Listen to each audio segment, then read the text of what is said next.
y se obtienen este corte, ¿no? Y ahí podemos introducir la secuencia. Pero es un poquito más difícil, entonces mejor utilizar enzimas de restricción que corten en sentido, en este sentido, ¿no? En el sentido pegajoso, para que podamos introducir una secuencia externa, ¿no? A la cual estamos estudiando. Estas enzimas de restricción son diversas, como fíjense, son hartas, tienen varios nombres, son enzimas que tienen la función endonucleasa, es decir, que cortan por dentro, ¿no es cierto?, la cadena del DNA. Las más conocidas son esta EcoR1 y la EcoR2, y pues el resto, bueno, son varias, ¿no? Pero las de la Escherichia coli son las más conocidas. Pero fíjense que existen muchas, dependiendo del tipo de bacteria, pueden existir varios tipos de enzimas de restricción. Entonces, ¿qué hacen las enzimas de restricción? Solo van a cortar el material genético en el DNA para poder insertar una nueva secuencia, ¿no? Un gen que estamos estudiando. Para realizar este tipo de procedimientos necesitamos las mismas enzimas que estamos utilizando en el proceso de replicación. Vamos a utilizar igual fosfatasas que van a eliminar grupos fosfato. Vamos a utilizar las DNA ligasas que van a unir las moléculas de DNA, ¿no es cierto? Por eso dice ligasas.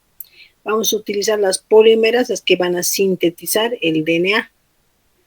Y estas a su vez también van a realizar la revisión de la secuencia también, ¿no? Y van a corregir errores. Pero sobre todo se encargan de ese proceso de síntesis del DNA. También tenemos polimerasas termoestables. Como estos procesos se realizan ya in vitro, es decir, no es dentro de nuestro cuerpo, sino es en el laboratorio. Entonces se utilizan polimerasas que sean, como les digo, que resistan altas temperaturas, ¿sí? Y que no se desnaturalicen. Normalmente sabemos que a los 80 grados o 90 grados las proteínas se pueden desnaturalizar. Entonces estas polimerasas, la TAC polimerasa, por ejemplo, es una enzima que resiste a altas temperaturas y no se desnaturaliza. Entonces es importante utilizar este tipo de polimerasas, ¿no? Luego tenemos la DNasa 1, las exonucleasas, que son las que cortan por fuera, ¿no? En el extremo 3'. Y aquí está también la transcriptasa inversa, que es la que ayuda a la síntesis de DNA a partir del RNA. Esto nos sirve sobre todo para cuando extraemos un RNA, a partir de ese RNA, de ese transcripto, que podemos detectar alguna mutación específicamente en el transcripto, podemos revertir y transformar esa información en DNA, en una cadena simple de DNA, para poder multiplicarla, ¿no? Entonces, es importante el uso de la transcriptasa reversa o inversa. También utilizamos la RNasa. Esta RNasa es la que va a ayudar al proceso de la síntesis del DNA desde un RNA mensajero, sobre todo esa es su función más importante.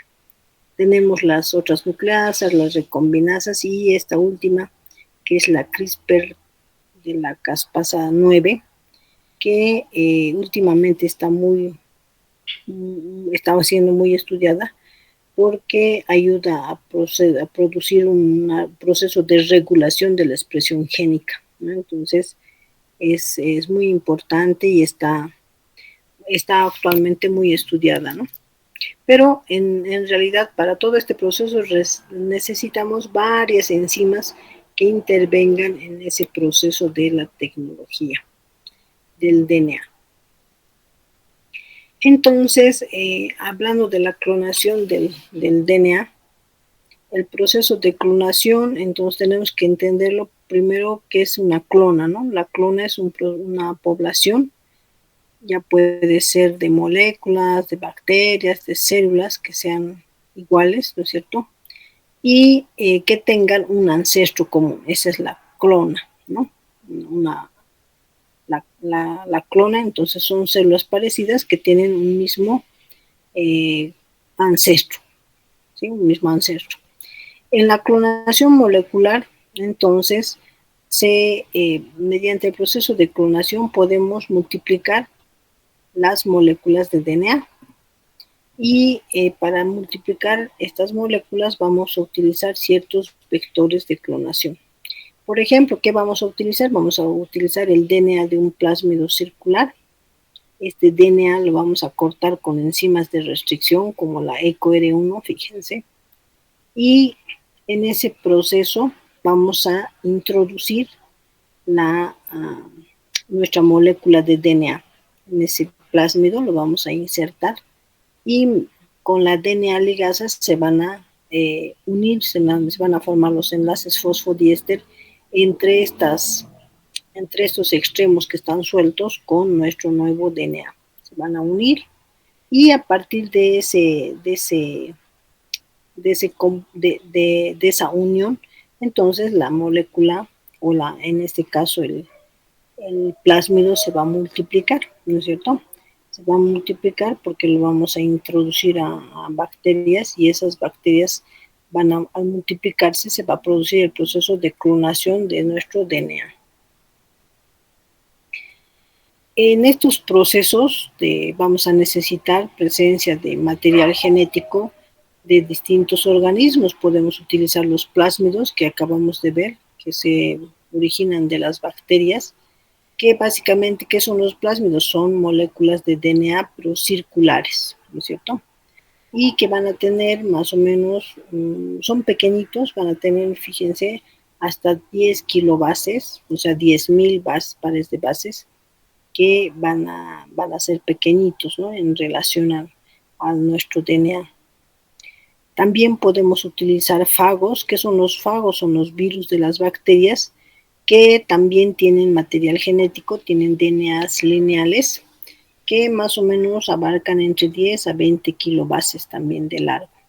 Y también tenemos los cósmidos, que también son plásmidos, que tienen también secuencias de DNA, pero estos lo que hacen es, tienen DNAs quiméricos que más o menos, que son más largos, ¿no? De 35 a 50 kilobases. Entonces van a ser mucho más grandes.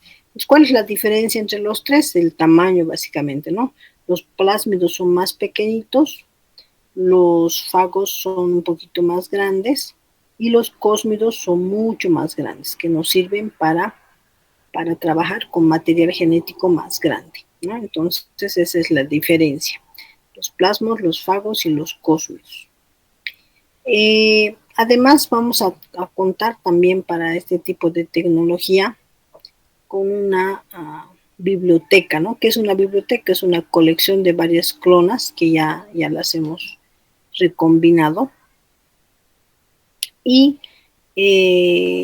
estas van a estar, esta biblioteca va a ser complementaria, o sea, va a ser un DNA, un material genético que va a estar complementario a un RNA mensajero. Entonces, para estas bibliotecas se requieren también vectores que son más grandes, como el BAC y el YAC. Fíjense aquí, el BAC y el YAC son más grandes. Fíjense que van de 50 hasta 250 kilobases, e incluso el YAC hasta 3000 kilobases. Entonces, para estas bibliotecas vamos a preferir vectores mucho más grandes, ¿no? Que acepten fragmentos grandes de DNA. Y pues mediante este proceso se va a conocer como un vector de expresión, ¿no? O sea, es decir, a través de estos vectores se va a dar el proceso de codificación de un material genético, ¿no? Se va a transformar en RNA mensajero y luego en proteína. También podemos utilizar sondas. Las sondas, ¿qué son? Son fragmentos ya sea de DNA o RNA. Estas sondas son son fragmentos que van a estar marcados con fósforo 32. Por lo tanto, nos van a emitir fluorescencia. ¿Para qué sirve eso? Para reconocer eh, que esta sonda reconozca una secuencia con la que queremos una secuencia complementaria. Un momentito, voy a admitir. De esta manera, entonces, estas ondas pueden ser tanto de DNAs de cadena simple, que son los cDNAs, pueden ser de oligonucleótidos, es decir, pequeños fragmentos de DNA, o pueden ser también RNA. ¿Y para qué se utilizan las ondas? Como tienen esta fluorescencia, se utilizan para detectar ciertos fragmentos en determinados métodos, ¿no? Como en las electrotransferencias o para detectar o cuantificar el RNA en el Northern Blot y en el Southern Blot. Entonces son secuencias complementarias a nuestro material genético o al RNA para poder identificar si están o no están presentes en ese procedimiento, ¿no? En ese método que estamos utilizando. También tenemos métodos de electrotransferencia y también de hibridación. Estos fragmentos de DNA y RNA pueden estar entonces, pueden reconocerse mediante diferentes técnicas que son las electrotransferencias. Entonces, básicamente podemos tener una electrotransferencia de DNA que se llama el Southern Blot, una de RNA que se llama el Northern Blot y otra de proteínas que es el Western Blot. Entonces, se les puede poner en el examen, ¿no es cierto? ¿Para qué sirve el Western Blot?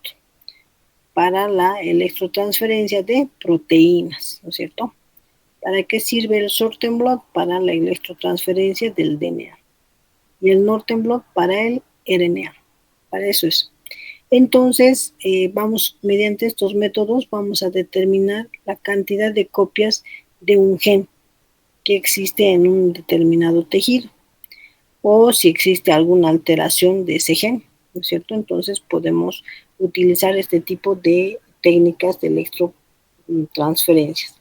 Además, no solamente vamos a identificar, vamos a poder cuantificar las moléculas, ya sea de RNA o de DNA o de proteínas, y vamos a poder entonces medir esa cantidad, ¿no?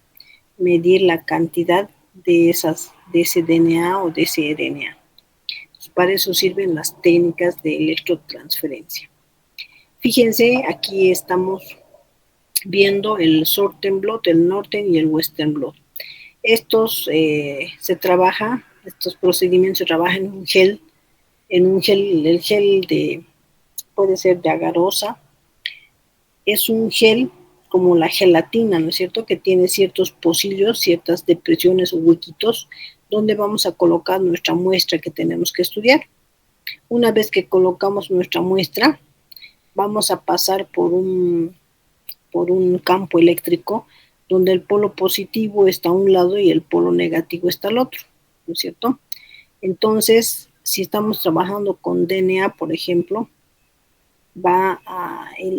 este DNA va a migrar al polo positivo, porque hemos dicho que el DNA tiene carga negativa, ¿no es cierto? Entonces este DNA va a migrar al polo positivo y dependiendo del fragmento con que estamos trabajando, si es un fragmento, por ejemplo, pesado, no va a correr mucho y se va a quedar atrás. Ahora, si es un fragmento livianito y corto, va a correr mucho hacia el polo positivo. Entonces, de esa manera, nuestros fragmentos estudiados se van a separar. Y una vez que se produzca esta separación de los fragmentos, se van a unir con las ondas específicas. Entonces, los que se unan con una determinada sonda que tenga esa secuencia determinada, esas van a ser las positivas, por así decirlo, ¿no? Donde vamos a poder identificar esa secuencia de DNA o de RNA o esa proteína específica que estamos buscando. Entonces, de esa manera se produce el proceso de electrotransferencia, ¿ya?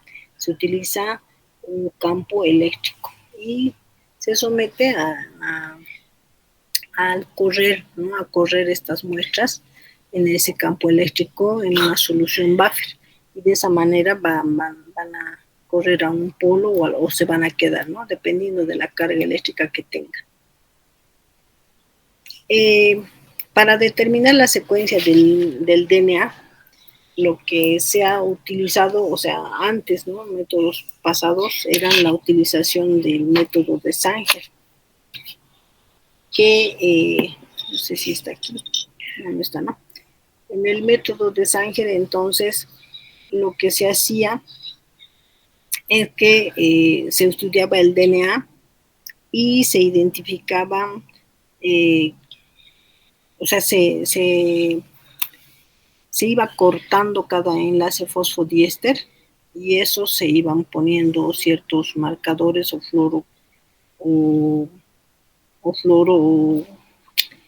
de que el fluorocromo se llama, ¿no? Se ponían fluorocromos y estas técnicas funcionaban con isótopos.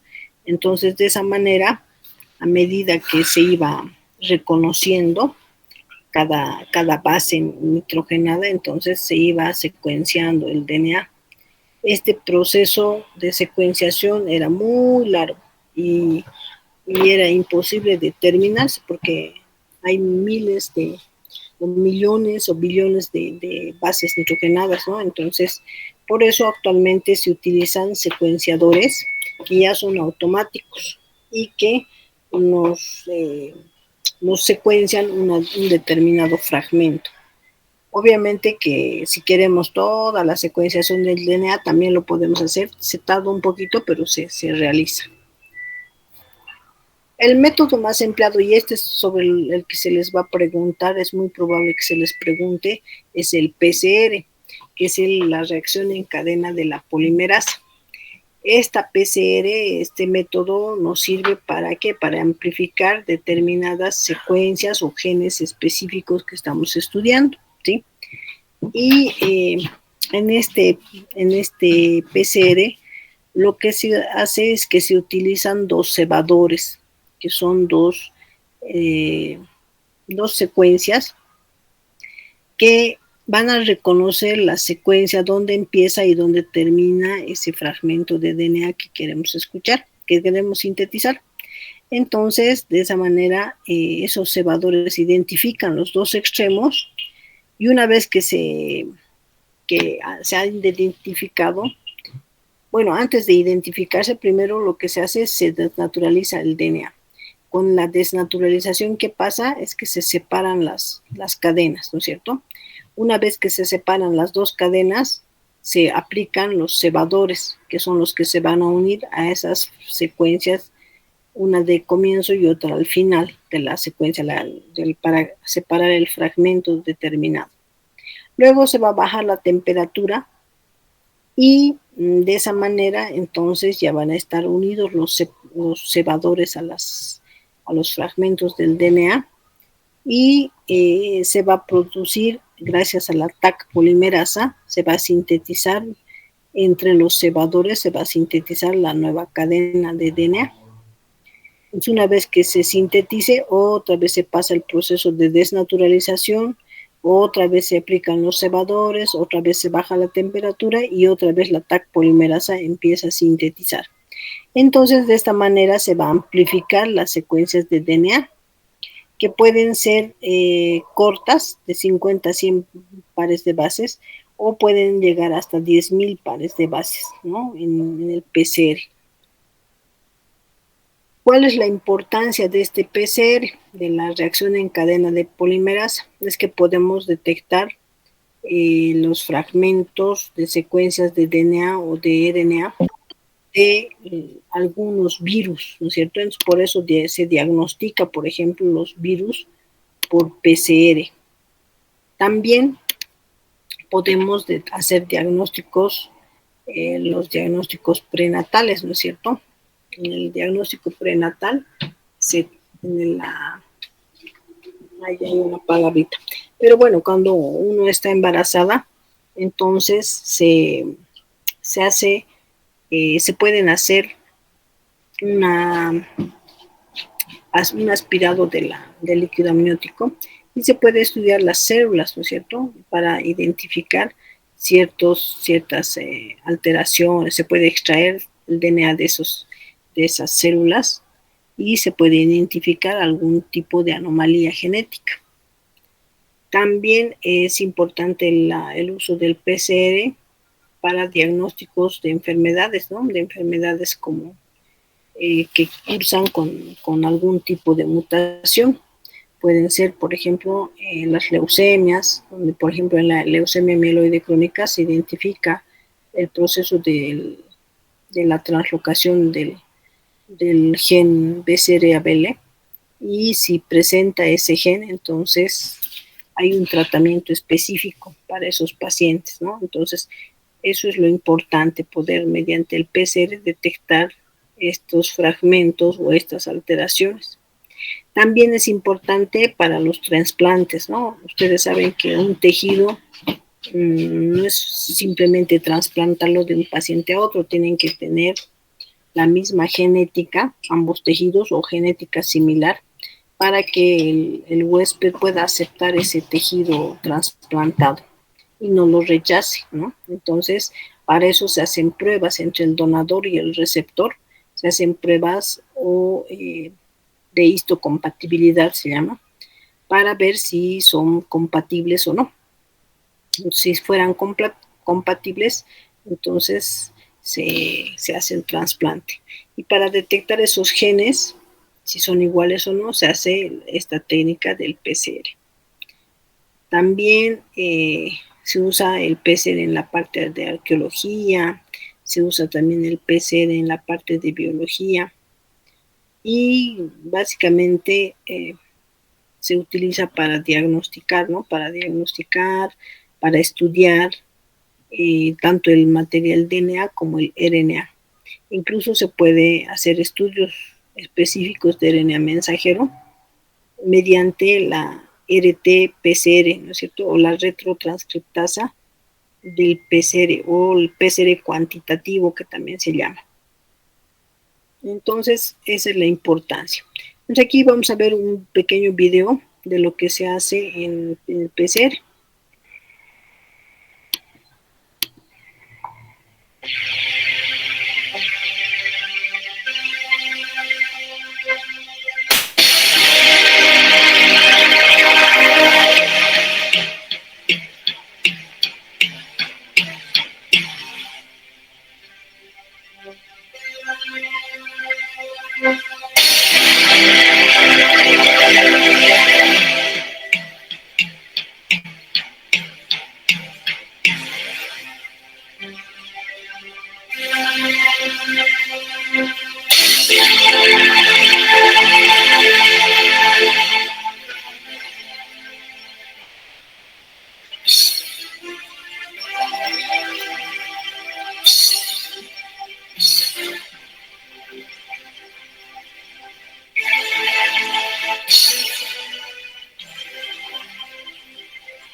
Entonces ese es el proceso, ¿no? El PCR va a amplificar las secuencias del fragmento del gen que estamos estudiando. Esa secuencia, el número de secuencias es exponencial. Entonces son miles de secuencias que son fácilmente luego, una vez que se ha multiplicado, ese amplicón, se ha formado ese tubito con el amplicón del DNA, se pasa a la electroforesis. Y en la electroforesis se hace correr como en el sortem blot, el Northern blot que les he explicado. Se hace el mismo procedimiento y se puede identificar las bandas, ¿no?, del DNA. Bueno, hablando de otras técnicas, tenemos el mapeo de los genes, ¿no? Estos genes se encuentran en los cromosomas, ¿no es cierto? Y existen técnicas de citología o de citogenética molecular, donde podemos identificar ciertas secuencias, siempre que sean un poquito grandes, ¿no?, porque en este caso son grandes, se las identifica mediante fluorescencia, por un mecanismo de hibridación. Entonces se utiliza la técnica, la más importante, la técnica de Fish, que es la hibridación in situ fluorescente. Se utilizan estas sondas que son fluorescentes y que tienen secuencias complementarias al DNA, al gen mutado, ¿ya? Al gen mutado. Entonces, de esa manera se pegan a los cromosomas que tienen esas alteraciones de los genes, y de esa manera al microscopio podemos observar en fluorescencia qué cromosomas están mal, ¿no es cierto? O si existen algún tipo de cromosomas. En este caso, fíjense, aquí hay cromosomas que son rosaditos y otros que son celestes. Y aquí están de los dos colores, es decir, que ha habido un proceso de translocación, ¿no? Es decir, hay una mezcla de cromosomas, de fragmentos entre dos cromosomas diferentes. Entonces, esas son mutaciones por translocación.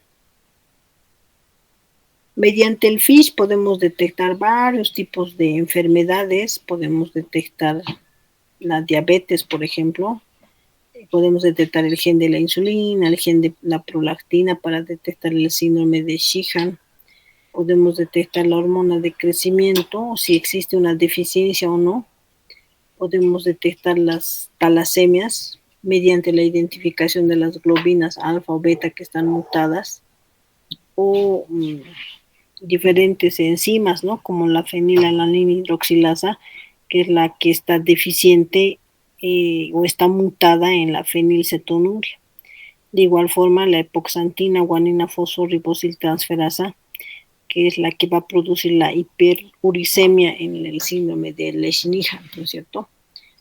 Entonces, mediante este proceso, mediante la citogenética molecular, podemos observar al microscopio los cromosomas que se encuentran alterados o mutados, ¿no?, por la técnica de Fish.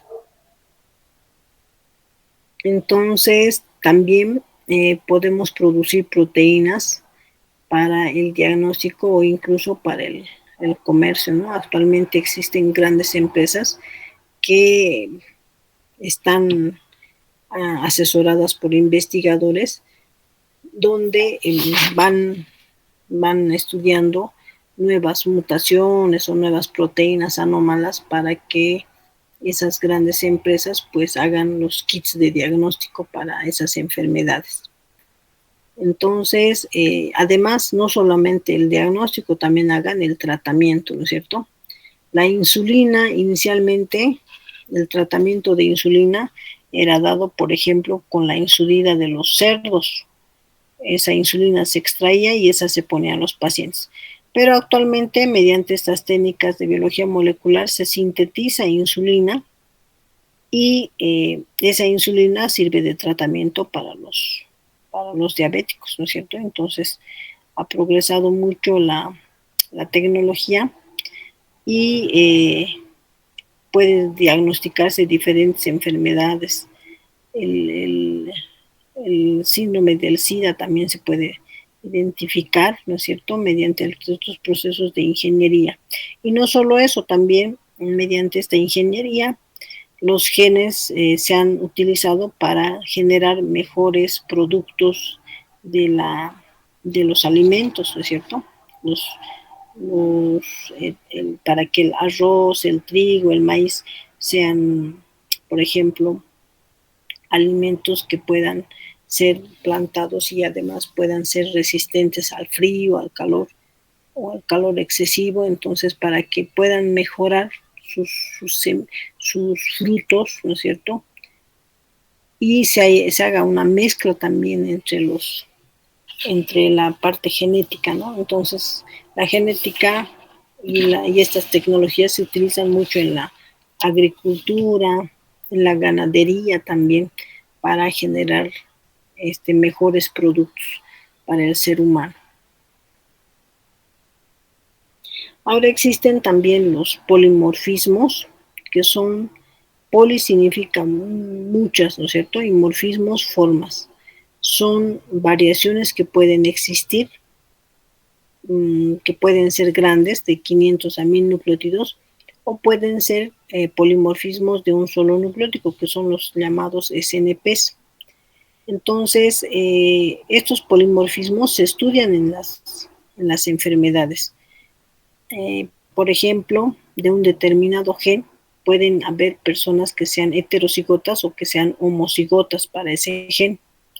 Si son homocigotas, son enfermedades más graves, y si no son heterocigotas, son enfermedades, o sea, es la misma enfermedad, pero es de un rasgo más leve, ¿no es cierto? Entonces, por eso es importante identificar, por ejemplo, estos polimorfismos en ciertas patologías para ver el tratamiento, ¿no? Si será un homocigoto, entonces se hará un tratamiento más estricto o se verá otro tipo de tratamiento. En cambio, si es heterocigoto, puede que sean un proceso intermitente, que la enzima está funcionando todavía en algún porcentaje, entonces según eso se puede prever el tratamiento, ¿no? Entonces es importante identificar el polimorfismo de las enfermedades que están siendo dadas por alteraciones o por mutaciones. Existen también mutaciones, las puntuales, ¿se acuerdan? ¿Cuáles son las puntuales? Las que hay un cambio de una base nitrogenada por otra base. Ahí tenemos a las células falciformes, que esta enfermedad, la anemia falciforme, está dada por una mutación. Hay una sustitución de la timina por la... Aquí no se suscita un cambio. Es la glutamina por la valina, si no me equivoco, ¿no? Aquí está otra clase. Bueno, es la glutamina, el ácido glutámico por la valina. Aquí está, la valina en el lugar del ácido glutámico, eso es. El ácido glutámico tiene la característica de tener una carga negativa y la valina no es un aminoácido sin carga. Entonces el ácido glutámico, al mutar, al entrar la valina en su lugar, ya no va a formar el enlace iónico que suele formar. Entonces la valina, como ya no tiene carga, ya no va a formar ese enlace iónico, entonces eso va a producir que la globina, la parte proteica de la hemoglobina, se altere su estructura. Y hemos dicho que si se altera la estructura, se altera la función. Entonces, de esa manera, las células van a presentar esa anemia falciforme, este tipo de anemia, entonces los eritrocitos cambian. Se altera la hemoglobina, se cristaliza y los eritrocitos cambian de formas, tienen una forma de hoz o de banana, que ya no pueden circular apropiadamente por la sangre y que fácilmente son más frágiles y van a producir este tipo de anemia, ¿no? También pueden existir deleciones, inserciones o reordenamientos del DNA, entonces que también pueden ser estudiados por la electrotransferencia del sortem blot o por PCR, ¿no es cierto? Entonces, dependiendo de la enfermedad, se va a utilizar una determinada técnica de detección. Aquí tenemos las enfermedades que están asociadas a este proceso de mutaciones. porque ya lo hemos visto esto, ¿no? Las mutaciones puntuales por las anemias falciformes, las talasemias beta que afectan las cadenas beta de la hemoglobina. Esta talasemia beta también puede estar dada por una delesión a nivel de la cadena beta o por reordenamientos que también causan otro tipo de talasemias, ¿no? Entonces, en general, las talasemias y las anemias falciformes están dadas por estas mutaciones, ¿no? Ya sean mutaciones puntuales o mutaciones por delesión. Además, el material genético nos va a servir para el análisis de la ascendencia, es decir, los análisis de paternidad, puede ser, o ver si el papá tiene algún tipo de alteración en el padre que puede heredar al hijo, ¿no es cierto? Entonces, por eso también se pueden determinar ciertos tipos de mutaciones, de lesiones, inserciones que pueden estar presentes también en los padres. Y también el diagnóstico prenatal que se realiza en el líquido amniótico. Se hace una biopsia de las vellosidades coriónicas y a través de este proceso entonces se puede determinar si existe algún tipo de enfermedad, ¿no es cierto? Sobre todo se hace el tamizaje para identificar enfermedades asociadas o aminoacidurias o enfermedades metabólicas como tales que pueden ser también procesadas mediante el PCR. Luego tenemos también los polimorfismos, los SNPs que les decía, ¿no? Que son los polimorfismos de un solo nucleótido, que también pueden ser detectados por PCR o incluso pueden haber procesos más complejos donde se utilizan enzimas de restricción y se puede utilizar la técnica del RFLP, que es el polimorfismo de longitud del fragmento de restricción, que es la asociación, ¿no? del PCR con las enzimas de restricción. Entonces se detecta si es que ha existido algún tipo de mutación y se estudia también este tipo de mutaciones tanto en los papás como en los hijos para ver si tienen algún tipo de herencia mendeliana. Se hace también el mismo estudio en los microsatélites, en los cromosomas, igual los RFLPs, y también se los hace en la medicina forense, ¿no es cierto?, para poder identificar ciertas secuencias o poder contrastar con otros individuos para ver si existe o no una asociación genética, ¿no?, de algún tipo de enfermedad o material genético en sí. Entonces, también entonces se estudian estos tipos de polimorfismos.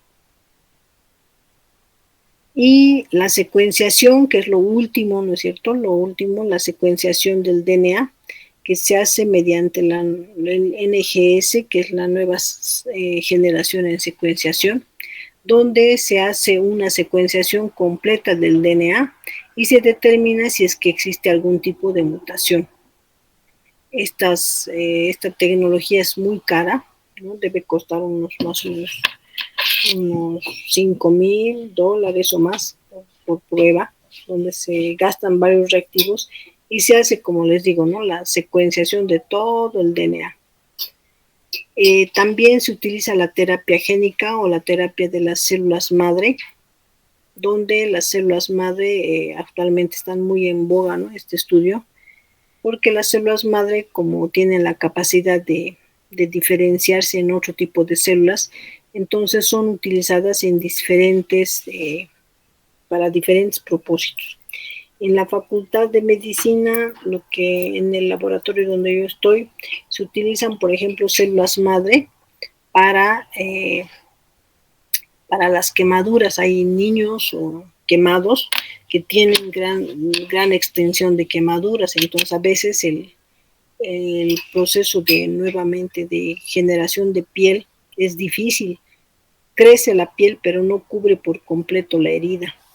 Entonces se utilizan células madre del mismo pacientito y se colocan estas heridas. Y eso hace, como estas células madre reconocen en qué tejido están, pues se vuelven o se transforman en tejido, en este tejido, y ayudan a la formación de piel más rápido. Entonces hay varios usos de las células madre, ¿no? Se utilizan también para los trasplantes, las células madre. Bueno, hay infinidad de cosas en las que se puede utilizar las células madre, ¿no? Que solamente falta más tiempo para poder seguir estudiando, pero es una tecnología que están dando muy buenos resultados, tanto para enfermedades como para el mismo proceso de la piel, ¿no es cierto? Para la medicina estética y todo. Y pues los animales transgénicos que ya hemos visto, siempre todos estos procesos de manejo de material genético se utilizan, siempre se hacen las pruebas en animales, ¿no? En animales de experimentación, que son generalmente los ratones. Entonces en ratones se les provoca, qué sé yo, la diabetes, se les provoca algún tipo de alteración o deficiencia genética, y en ellos mismos se les hace el tratamiento para ver si resulta o no. Entonces, una vez que ya estos animales ya son transgénicos, ¿no? Ya presentan la enfermedad y se les logra revertir la enfermedad mediante el tratamiento, entonces recién se hacen estudios en humanos, ¿no? Se prueba con humanos. Primero siempre es en animales y luego en humanos. Listo, muchachos, con eso entonces habíamos terminado. Creo que no nos falta mucho. Y continuaríamos el día, si nos faltan unas cuantas diapositivas, continuaríamos por favor el día jueves. Mañana el laboratorio del doctor Amaru, que dirige el doctor Amaru, está recibiendo un premio de la Academia Nacional de Ciencias y tenemos que estar nosotros presentes, sí o sí. Entonces, por eso, el jueves nomás, por favor. Además tienen parcial también mañana, pues van a estar saliendo de su parcial y va a ser más complicado también. Entonces, directamente nos vemos el jueves, continuamos con la teórica. Vamos a acabar con esta parte y luego vamos a continuar con hormonas, que ya es la última parte, para ya estar listos para el cuarto parcial. Listo, muchachos, que les vaya muy bien. Suerte en su examen.